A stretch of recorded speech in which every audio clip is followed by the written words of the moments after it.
Hello children, welcome to another online civics lesson.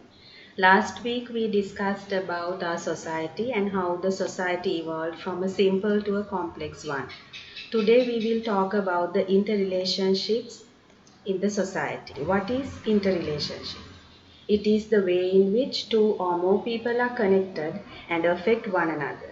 In a family, a good interrelationship should be there between family members, between mother and father, between parents and children, between brothers and sisters, and family members and relatives. Good interrelationships are essential for the existence of a successful society. The family unit is the main source that is necessary for the existence of a society because the society is made of family units. When a strong relationship is built among the families, the whole society becomes interconnected with strong bonds because the society is a collection of family units. If the family units are strong, then automatically there will be strong bonds in the society. Interrelationship between parents and children. Here, the parents maintain a healthy relationship with their children by fulfilling their obligations. Now, what are their obligations? Feeding, safeguarding you, providing you with education, protecting you from diseases, giving you love and protection, settling children in marriage when they are of a suitable age.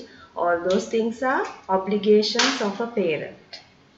But the children in return should utilize all these privileges fruitfully. Looking after parents when they are old, showing affection and being obedient are also very important. Interrelationship between teachers and students. Being brought up in the family, the children's next step is to join the school when they are about 6 years old. In school, teachers help them as parents. It is the duty of the teacher to build the future of the child. How? By making him or her an obedient student, obedient child, identifying the child's skills and potentials, giving them knowledge and wisdom, teaching them what is good and bad. These are all responsibilities of a teacher. Now, the students in return should be obedient and respectful towards the teacher and get involved in their studies with interest without disappointing the teachers. Interrelationship with neighbors. It is of utmost importance to maintain a healthy relationship with our neighbors. To maintain a cordial relationship with our neighbors, we have to develop certain qualities in us, like being peaceful, cooperating, helping others, sharing, tolerating. All these qualities are necessary to get on well with our neighbors. Then we can ensure a society with coexistence. Remember, poor relationship with neighbors can lead to a restless and chaotic society. Interrelationship with social institutions. Now, different social institutions are formed to fulfill various needs of the people.